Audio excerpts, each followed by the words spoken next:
ReZero, Side Story, Garfiel and Ram's Very Very Complicated Love Circumstances Part 2. Once every few weeks or once every few months, Ram would go to the Kremeldy sanctuary. She was basically Roswell's attendant, so she rarely got to visit it of her own accord. For starters, she had barely any free time in the first place, as a servant working at the mansion, and even if she was given time, Ram would spend it for either Roswell or her beloved little sister. Thus, Ram felt like this extremely exceptional situation was a result of a natural decision, to Garfiel, but still, it was a rare occasion, said a boy with golden short hair from behind her, in a good mood with his arms crossed. He had sharp eyes and a mouth that had fangs sticking out, as well as a conspicuous, white scar on his forehead. Parts of his face were somewhat ferocious, but you could feel a charm from his smile. That's what Ram felt. However, he was way out of her tastes, and the crude clothes he wore on his supple body were tacky.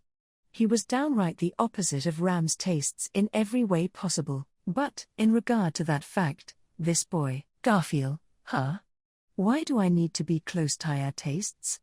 Even if you'd fall for me if I change myself from who I am, it's not happening. I don't want to see you change yourself from who you are either, you know. It was a surprising reply, so Ram didn't think to try and say anything at that moment. Following that logic, Ram wouldn't have affection for him. She wouldn't have that thing a man and a woman had, since it would mean him changing himself from who he was.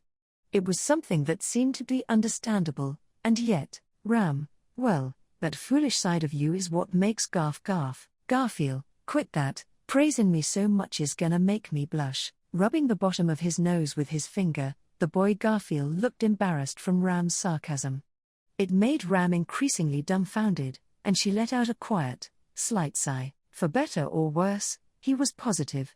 However, she didn't assess it as worse. Garfiel, so, why'd you come here without that bastard Roswell? Ain't this first time? Ram, don't make the mistake of thinking that I came to see you, Garf.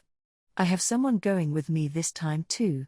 If it's not for Roswell Summer, then there can only be one other reason for me to go. Garfiel, which basically means that, Garfiel, who had been intensely curious, crinkled up his nose in reaction to Ram's cold reply. Understanding the intention of Ram's remark, he roughly and violently scratched at his head, and then, he opened his mouth wide to try and say something. Garfiel, Ram. Truth is that in this season, deep in forest, Garfiel was rapidly blown off to the side in the middle of speaking. Another person appeared in Garfiel's place, who had instantly vanished from sight. It was a lovely girl who shook her short blue hair, dressed in the same uniform as Ram. Smiling like an angel at Ram, she said, Rem, nay Summer, thanks for waiting. It looks like I correctly remembered the place Louis Summer told me about. It seems this is the season when you can see the white snow sakura. Ram, oh. Thank goodness. I knew Rem was looking forward to it. I was planning on thinking of how to make them bloom if they actually hadn't. Rem, haha, that makes me happy, but it's okay. I was told the general location, so let's get going before it gets dark. It'll be really fun, Garfiel, it'll be really fun. You're forgetting about something, oi. A voice filled with suppressed anger interrupted the words that came from a slightly smiling girl with her chest filled with hope. It interrupted the words of Ram's little sister, Rem. It was Garfiel's voice.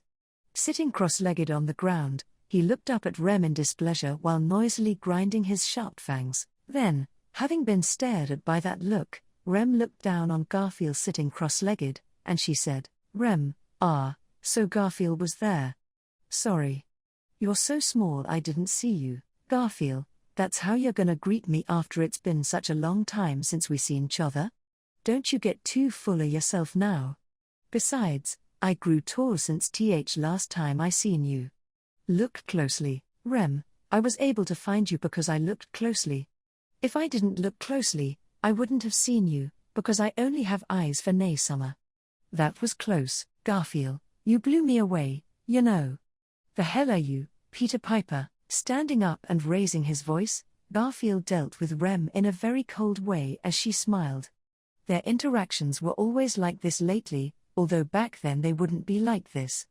It seemed that Rem didn't like Garfiel, who had affection for her sister.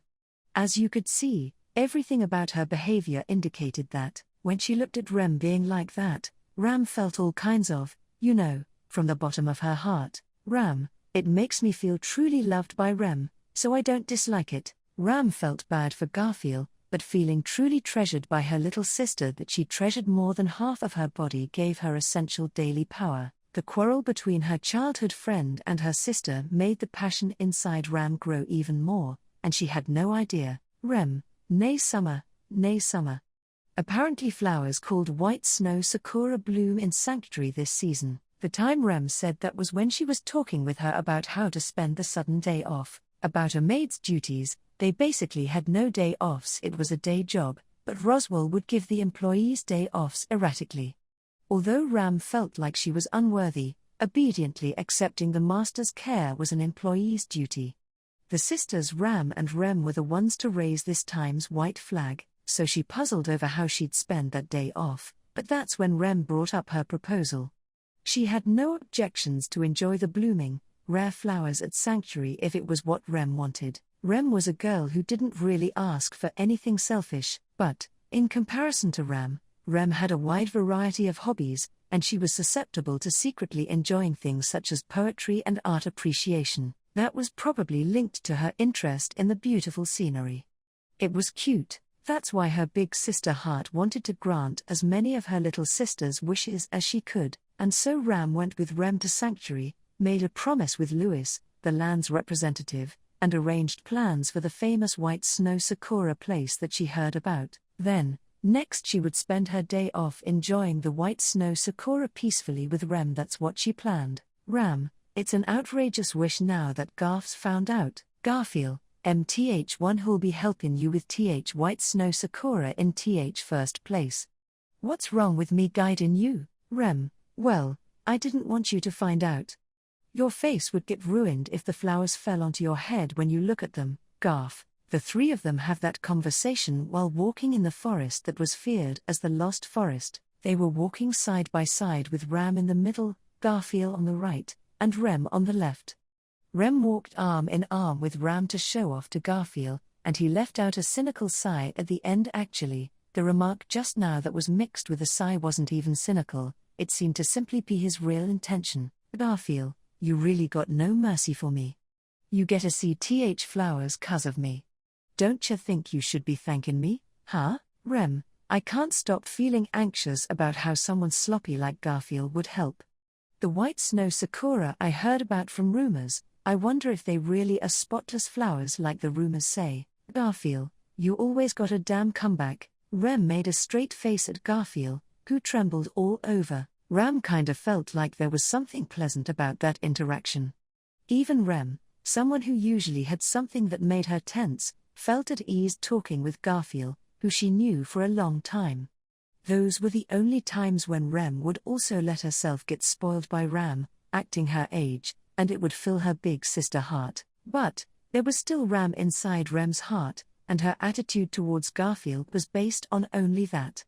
And so, she still needed something else, even if it meant more different changes were needed for Rem to truly be Rem. Rem, nay summer? What's wrong? You haven't been saying anything. Garfiel, not feelin' well? Should I carry ya? If you need water, there's a place pretty close by. Suddenly, the two of them look into her face, and Ram returns back to reality, having been in deep thought. Rem and Garfiel put aside their interaction that happened just before, and they worried about Ram like a team. Their kindness makes her smile unintentionally, and she shook her head. Ram, no, it's nothing. It's just that Rem and Garfiel's conversation was really funny. To be exact, Rem was so cute, and Garfiel was so pitiful. When she replied in her usual manner, the two of them were relieved. It was a remark that teased Garfiel in particular, and yet she felt like they shouldn't be relieved. If they were too kind, she'd feel bad. She'd feel bad for none other than Garfiel himself. Garfiel, oh, it's 'bout that time. Make sure you're prepared to have your socks knocked off. Garfiel the guide said that immediately after he pulled himself together. True to its name, the Lost Forest of Cremeldy had a strange, special characteristic of obscuring the sense of direction for those that entered it. Therefore, Even with Ram, the path up until this point wasn't really accurate. They were able to walk around confidently because Garfiel was familiar with the path. Rem, I'm looking forward to it, of course, but Garf does exaggerate things. Rem responds to Garfiel's introduction by murmuring while her eyes had slight glimmers of hope. The girl who surprisingly couldn't hide her emotions well was cute. In any case, Ram was also happy that it sounded fun. No matter what kind of scenery would show up there, up until this point she gets interrupted by Garfiel spreading his arms in front of her. She follows that gesture and looks at what was ahead. Ram lost her voice, eyes squinted. There was a pure white illusionary space that suddenly appeared inside the green forest. White snow sakura, just like the name implied. The lined-up trees all had white flowers and leaves that looked like they were covered in snow, and they all stood still calmly in the forest. The scenery was pure white. The scene even made them feel a gentle sort of warmth, despite it not being odd for the color white to give off a cold impression. Rem, whoa, W. The scene makes Rem speechless too at her side. It was clear that she was trembling because the scene she hoped for was even more beautiful than she expected. Garfiel was also pleased with the state of the sisters, but this was the only time the boy didn't even act condescending, even though he was prideful. Rem, I brought a bento, but is it really okay to eat here? The excessive magnificence of the scenery makes Rem a little nervous, who brought a bag. However, the one to thank for this beautiful sight, Garfiel, quickly moved towards the center of the white snow sakura. Garfiel, if you wanna eat, let's eat air. I feel like I'm on the top of TH world right now. Rem, humph, fine. I'll admit my defeat for the sake of Garf's achievement, just for today. Rem pouts with strange rivalry at Garfiel, who was triumphant. And then Ram fell one step behind of Rem and him, who was spreading out the bento in the middle of the scene. She was a little surprised by the fact that she was capable of getting overwhelmed by scenery. Ram, seems I still have a lot more to learn. Rem and Garfiel beckon Ram, who murmured so quietly that she couldn't be heard. At that moment, Ram put back on her usual expression, and she walked up to them in a calm manner. Rem, nay Summer, it's not that easy to hold on to this, but here, Ram, thanks. If it's something Rem made, then it shouldn't be that. It's a steamed potato. Rem, unfortunately, it's not steamed, but, she held it out to her apologetically, but it was Ram's most favorite dish, so she was shocked. Once she looked at Rem, she was showing a gentle expression simply because she had huge success with her aim. It felt like she wasn't in the palm of just Garfiel's hand, but Rem's too. Ram, it doesn't feel so nom. Bad, but, nom. She was having an experience that wasn't very easy to come by. She was surrounded by her favorite food, the steamed potato, and such picturesque scenery. It felt like she was enjoying a day off, which was something she wasn't really interested in, and that was weird. That's when Ram thought about that. Ram, Garf, suddenly, she felt weight falling on her shoulders, and she turned towards it. Garfiel had his head on Ram's shoulder, and he was sleeping somewhat soundly. He unintentionally started napping. Ram wasn't so merciless to push him aside, but as a childhood friend, she felt it was rare for Garfiel to nap in front of people. Rem, it looks like Garf also did his best because he wanted to show this scenery to Nay Summer. Ram, that's how it is. Rem, you were Garf's accomplice. Rem, I had no reason to object since he said that he wanted to make Nay Summer happy, after all. Rem simply smiled with pleasure at Ram, who realized that she got tricked. Come to think of it, it was convenient. The white snow that only bloomed in this season, the day off that happened at the same time, and Garfiel's guidance. Ram, did Roswell Summer know? Rem, surprisingly, it seems Garf made the request to Roswell Summer. Ram, oh, he really is an utter fool. Ram took a side glance at the boy who had his head on her shoulder, and she let out a sigh in astonishment. Afterwards, she moves his body just a little, and she moved Garfiel's head somewhere else. She moved it to her lap. Rem, oh, nay Summer. Ram, I have tons of compassion and kindness, so I guess I'll show my thanks. Ram looks down at the boy's sleeping face, and she runs her finger through his short, blonde hair. Her fingertips come across the white scar on his forehead, and the color of affection was mixed in her eyes. Rem, Nay Summer, I didn't say that you should do that much, Ram, it doesn't mean anything special. Besides, even I'll let my guard down for however much Garf does for me. I just won't go any further than that. Such a fool, you could even call them rare flowers. She knew how difficult the troubles he went through were to make them bloom. How should she respond to so much devotion? Ram, such a fool. Once more, Ram murmurs inaudible words to her sleeping childhood friend. After that, she notices the situation of her little sister in front of her. Rem had a bit of a sulky look. Rem, nay Summer, can you? Ram, what's up? Rem, I feel kinda jealous of Garf. I want to be spoiled by Nay Summer too. Ram, good point. I want to thank Rem a lot more than Garf. Here, Garfiel, bugger. Rem made a cute request, and Garfiel let out cries of pain as he got thrown onto the ground. Having jumped back at his feet, feeling dizzy, Garfiel looks at Rem, who had her head on Ram's lap, and he raised his voice again. But, Ram, it feels like I'm truly loved, so it's not so bad. With that concluding interaction, Ram whispered that with a slight smile while enjoying the day off.